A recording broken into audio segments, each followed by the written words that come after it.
Hello, welcome to Cory Reads. Today we are on chapter 12 of the first book of Moses called Genesis. And we're going to do a complete read through and then we'll do talk about what it actually says in it. All right? Now the Lord had said unto Abram, Get thee out of thy country, and from thy kindred, and from thy father's house, unto a land that I will show thee. And I will make of thee a great nation, and I will bless thee, and make thy name great, and thou shalt be a blessing. And I will bless them that bless thee, and curse him that curseth thee. And in thee shall all families of the earth be blessed. So Abram departed, as the Lord had spoken unto him, and Lot went with him. And Abram was 75 years old when he departed out of Haran. And Abram took Sarai his wife, and Lot his brother's son, and all their substance that they had gathered, and the souls that they had gotten in Haran, and they went forth to go into the land of Canaan. And into the land of Canaan they came. And Abram passed through the land unto the place of Sichem, unto the plains of Moreh, and the Canaanite was then in the land. And the Lord appeared unto Abram, and said, Unto thy seed will I give this land. And there builded he an altar unto the Lord, who appeared unto him. And he removed from thence unto a mountain on the east of Bethel, and pitched his tent, having Bethel on the west, and Hai on the east. And there he builded an altar unto the Lord, and called upon the name of the Lord. And Abram journeyed, going on still towards the south.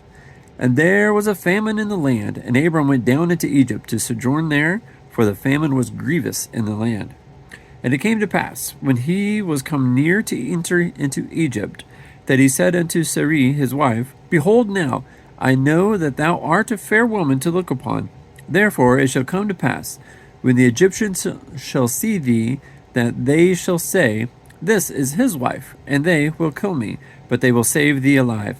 Say, I pray thee, thou art my sister, that it may be well for me for thy sake, and my soul shall live because of thee.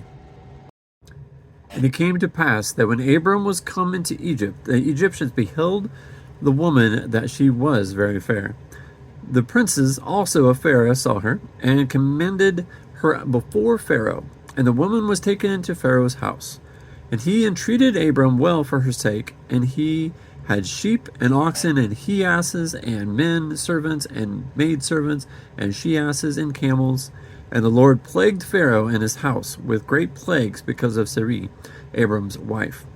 And Pharaoh called Abram and said, What is this that thou hast done unto me? Why didst thou not tell me that she was thy wife? Why saidst thou, She is my sister?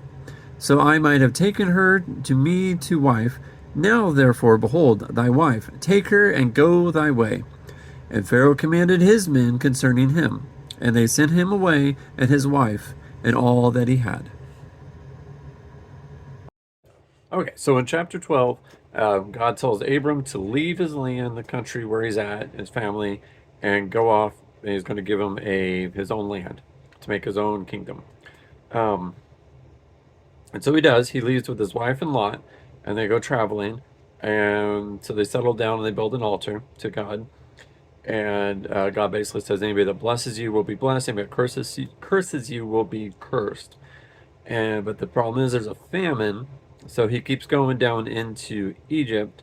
But there he tells his wife that she's fair to look upon, so that if they go into Egypt, the Egyptians are going to kill him to take his wife. So instead, he tells her that he's going to lie, says that this is my sister. So they go into Egypt, tells everyone that's his sister, not his wife, and they take his sister, or they take his wife to the Pharaoh, and because of that, the Pharaoh gets cursed. So God threw down these curses on the Pharaoh, and then the Pharaoh says to Abram, he goes, why did you lie to me? Why didn't you tell me the truth? Because you caused all these curses by not saying that was your wife. And then he gets kicked out of Egypt. And that's pretty much chapter 12. Thanks for listening.